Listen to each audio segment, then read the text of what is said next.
अस्सलाम वालेकुम। उम्मीद करती हूँ कि आप सब खैरियत से होंगे। और आज का हमारा टॉपिक है फीचर्स ऑफ रोमांटिसिज्म। जैसे कि रोमांटिसिज्म मैंने आपको पहले पिछली वीडियो में बता चुकी हूँ। आगे अब फीचर्स ऑफ रोमांटिसिज्म बता रही हूँ। और ये 1798 से 1837 का टाइम है। ठीक है। आगे रोमांटिसिज्म, जैसे कि मैंने आपको बताया था कि रोमांटिसिज्म लव फॉर नेचर होता है, फितरत से मोहब्बत होती है, जो कि अक्सर पोइट्स नेचर के बारे में लिखते हैं तो वो रोमांटिक पोइट्स कहलाते हैं। तो ये थोड़ा सा मैं ओवरव्यू आपको दे दिया कि रोमांटिसिज्म लव फॉर नेचर होता है। ठीक है। अब हम फीचर्स ऑफ रोमांटिसिज्म का टॉपिक स्टार्ट करते हैं। Let's get started. 1798 से 1837 का टाइम है। Romanticism was artistic and literary movement comes to England in 18th and 19th century। Romanticism artistic और लिटरेरी मूवमेंट थी। कम्स टू इंग्लैंड, जो कि आई थी इंग्लैंड से इन 18th and 19th सेंचुरी में, 18वीं और 19वीं सदी में आई थी। क्या आई थी? आर्टिस्टिक और लिटरेरी मूवमेंट आई थी। किसकी? रोमांटिसिज्म की। ये थोड़ा सा ना शुरू में पैराग्राफ है, उसके बाद आगे थोड़ा सा ये लिखकर उसके बाद आगे आप फीचर्स बता सकते हैं। ठीक है। Romanticism was characterized by love for nature. जैसे कि मैंने आपको बताया कि रोमांटिसिज्म लव फॉर नेचर है, तो यहाँ पे इन्होंने यही बात की है कि रोमांटिसिज्म करेक्टराइज्ड होता है by love for nature, disturbed reason and rejection of traditional authority. The remarkable features of romanticism are, अब यहाँ पे रिमार्केबल फीचर्स स्टार्ट हो रहे हैं रोमांटिसिज्म के। ठीक है। सबसे पहला फीचर आ जाता है break from new classification. New classification से ब्रेक। ठीक है। The romantic movement is marked by strong reaction and strong protest against the bond of rules and culture. जो रोमांटिक मूवमेंट है वो मार्क्ड होती है एक स्ट्रॉन्ग रिएक्शन से और एक स्ट्रॉन्ग प्रोटेस्ट से। प्रोटेस्ट किसको कहते हैं? एहतजाज से। Against the bond of rules, जो खिलाफ है रूल्स के एंड कल्चर के खिलाफ है, उसके खिलाफ ये रूल्स और कल्चर के खिलाफ प्रोटेस्ट। एक स्ट्रॉन्ग प्रोटेस्ट मतलब एक स्ट्रॉन्ग किस्म का ना एहतजाज, और एक स्ट्रॉन्ग रिएक्शन, ये वो बात की है कि रोमांटिक मूवमेंट जो है ये मार्क्ड होती है स्ट्रॉन्ग रिएक्शन से और स्ट्रॉन्ग प्रोटेस्ट से against the bond of rules and culture. The new classification does not cover the life of common man. कि जो न्यू क्लासिफिकेशन है ये कभी भी कवर नहीं करती है कॉमन मैन की लाइफ को, एक आम आदमी की ज़िंदगी को ये कवर नहीं करती। मतलब उसमें इन्होंने आम आदमी की ज़िंदगी के बारे में कोई बात की ही नहीं हुई। मतलब न्यू क्लासिफिकेशन एक अलग ही चीज़ है, इसमें ये कॉमन मैन का कोई जिक्र नहीं है। आगे दूसरा आ जाता है लव फॉर नेचर। ये दूसरा फीचर है। पहला हमारा क्या था? ब्रेक फ्रॉम न्यू क्लासिफिकेशन, जिसमें हमने कहा है कि जो रोमांटिक मूवमेंट है वो मार्क्ड होती है स्ट्रॉन्ग रिएक्शन से, स्ट्रॉन्ग प्रोटेस्ट से। किसके खिलाफ? रूल्स और कल्चर के खिलाफ। और न्यू क्लासिफिकेशन कवर नहीं करती है एक आम इंसान की ज़िंदगी को। तो अब ये हमारा दूसरा है लव फॉर नेचर, फितरत से प्यार। The chief feature of nature is found in poet. ने क्या जो सबसे चीफ फीचर है ना ये नेचर का, फितरत का, वो हमें कहाँ मिलता है? पोइट में, एक शायर में मिलता है, जो discovered the new beauty and wonder in the world of nature. ये हमें शायर में मिलता है जो कि डिस्कवर करता है न्यू ब्यूटी को, नई खूबसूरती को, एंड वंडर और हैरान करता है। वंडर का मतलब होता है हैरान करना। इन वर्ल्ड ऑफ नेचर, फितरत की दुनिया में ये हैरान करता है। मतलब शायर जो होते हैं वो इस तरह से बारीकियों को, इस तरह से फितरत को बयान करते हैं कि एक आम इंसान उसको बयान नहीं कर सकता। लेकिन जब वो बयान की हुई चीज़ जब हम पढ़ते हैं ना, तो हमें भी वो चीज़ फील होती है कि अच्छा, ये इतनी खूबसूरती का एहसास हमें तब होता है जब हम वो शायरों की, जब फितरत को, मतलब नेचर को, ब्यूटी ऑफ नेचर को पढ़ते हैं, तब हमें खूबसूरती का एहसास होता है। आगे आता है दे मिनटली ऑब्जर्व्ड, वो मिनटली ऑब्जर्व कर लेते हैं। ऑब्जर्व मतलब मुशाहिदा कर लेते हैं नेचर, फितरत का, ऑफ ऑल एस्पेक्ट्स, तमाम पहलुओं से, एंड एक्सप्रेस्ड इन पोइट्री, और वो अपनी शायरी में इसको एक्सप्रेस करते हैं। ठीक है, आगे आता है विलियम वर्ड्सवर्थ, पहली शख्सियत विलियम वर्ड्सवर्थ, पीबी शेले दूसरी, एस.टी. कोलरिज तीसरी, बायरोन चौथी। अब ये यहाँ पे 4 नाम इन्होंने बताए हुए हैं कि William Wordsworth, PB शेले, ST. Coleridge और Byron. All were great lover of nature, ये ग्रेट लवर ऑफ नेचर हैं कि मतलब इनको बहुत ज़्यादा लव है नेचर से, बहुत प्यार है। आगे हमारा तीसरा फीचर आ जाता है dominance of emotion and feelings. Dominance होता है गलबा। गलबा किस चीज़ का? गलबा इमोशन, जज्बे का, एंड फीलिंग एहसासात का, जज्बातों एहसासात का गलबा। ये है हमारा तीसरा फीचर। अच्छा, dominance of emotion and feeling can easily seen in romanticism. उन्होंने कहा है कि डोमिनेंस जो गलबा है इमोशन, जज्बात का, एंड फीलिंग और एहसासात का, कैन ईजिली, हम आसानी से उसे देख सकते हैं, सीन इन रोमांटिसिज्म, रोमांटिसिज्म में।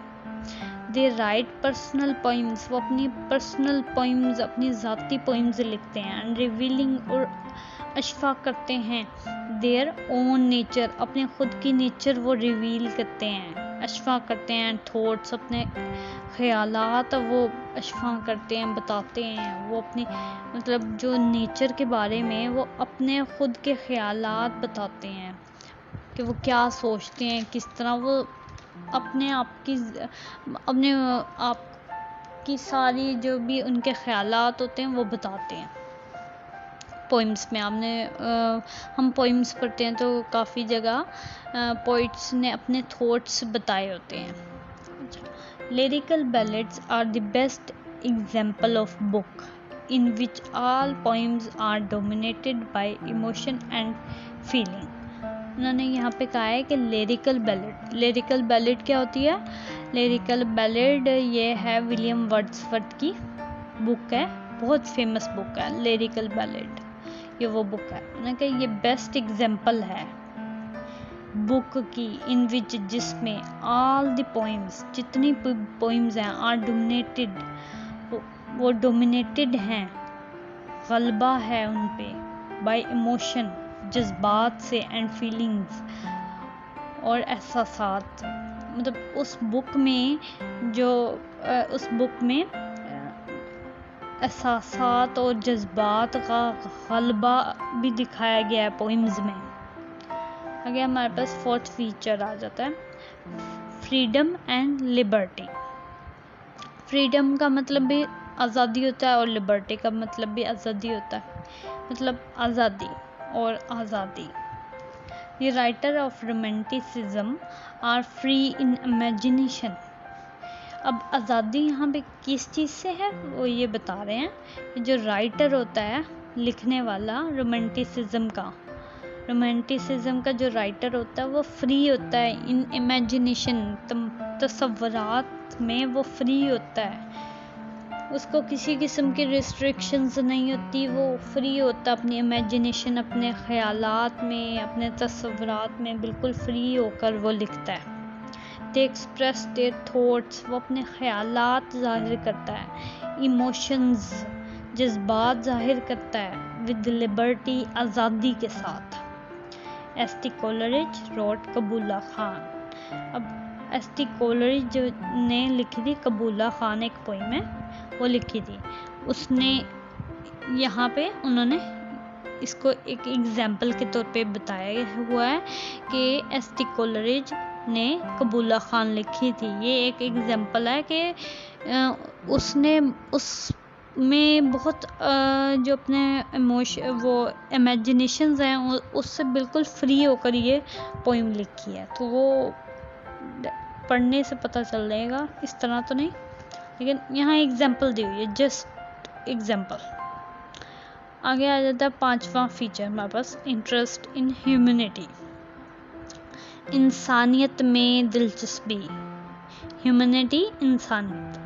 द रोमांटिक पोइट्स, जितने भी रोमांटिक पोइट्स होते हैं, रोमानवी शायर होते हैं, टू ग्रेट इंटरेस्ट, वो बहुत ज़्यादा दिलचस्पी लेते हैं इन ह्यूमैनिटी, इंसानियत में, and deals with lives of common man, और वो डील करते हैं कॉमन मैन की लाइव्स को, मतलब कि आम इंसान की ज़िंदगी को वो डील करते हैं। मतलब उसमें वो रोमांटिक जो पोइट्स होते हैं वो अपनी पोइम्स में उनका भी जिक्र करते हैं, जहाँ पे करना पड़ता है उनको वो करते हैं, एंड वुमेन, और औरतों का भी जिक्र करते हैं।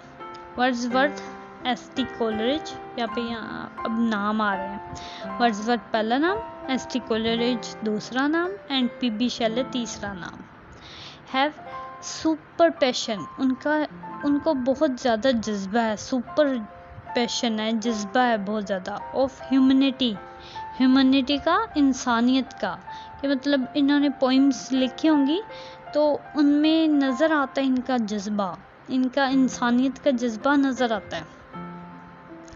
जैसे कि as ode to west wind was written to express interest in humanity, कि ओड टू वेस्ट विंड जो है ये इन्होंने एग्जाम्पल दी हुई है कि इसमें जाहिर किया गया है इंसानियत की में दिलचस्पी का जज्बा जाहिर किया हुआ है इन्होंने।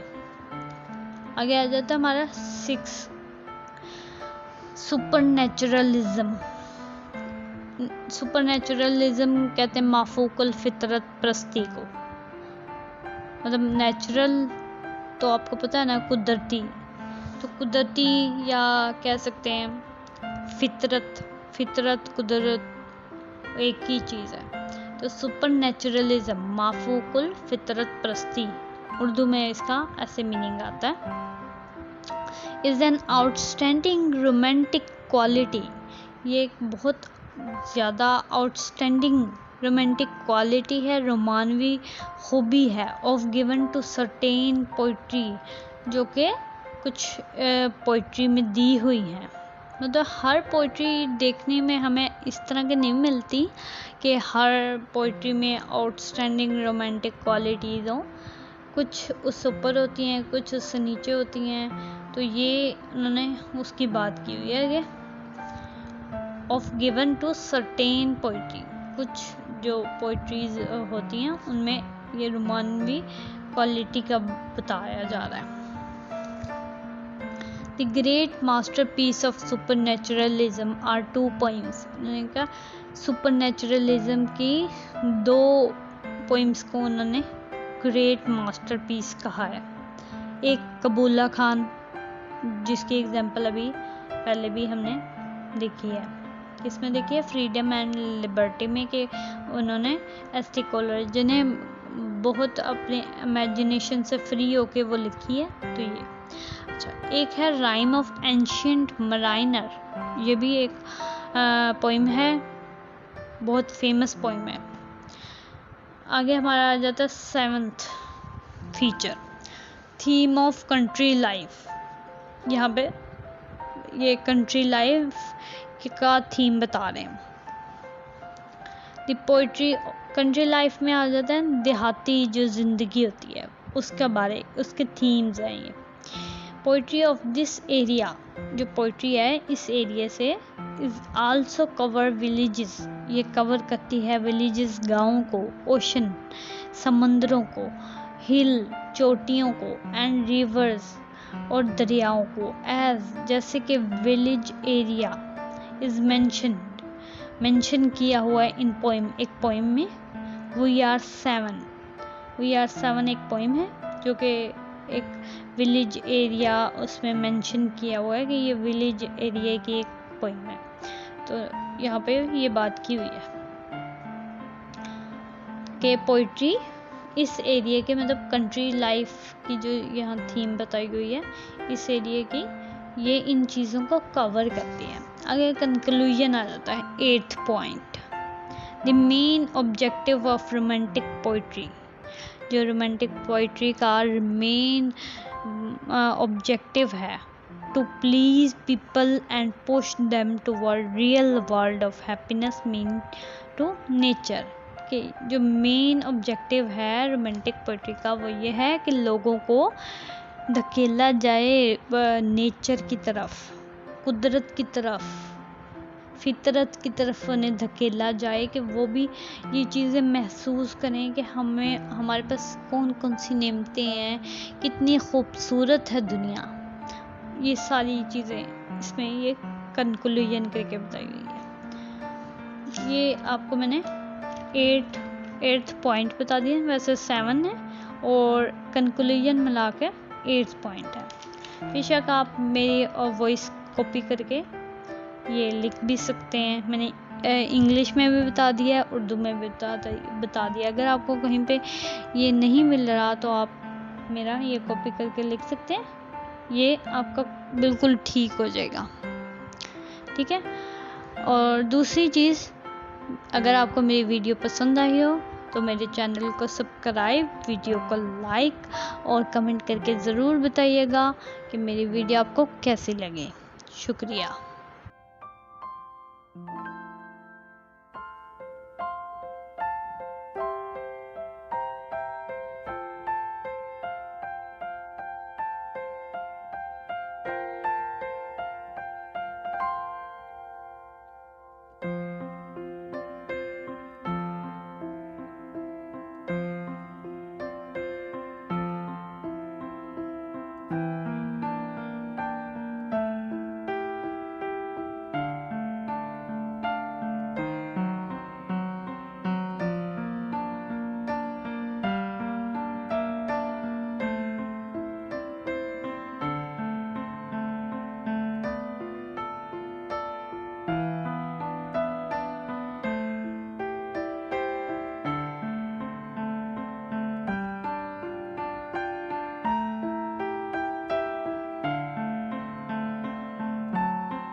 है।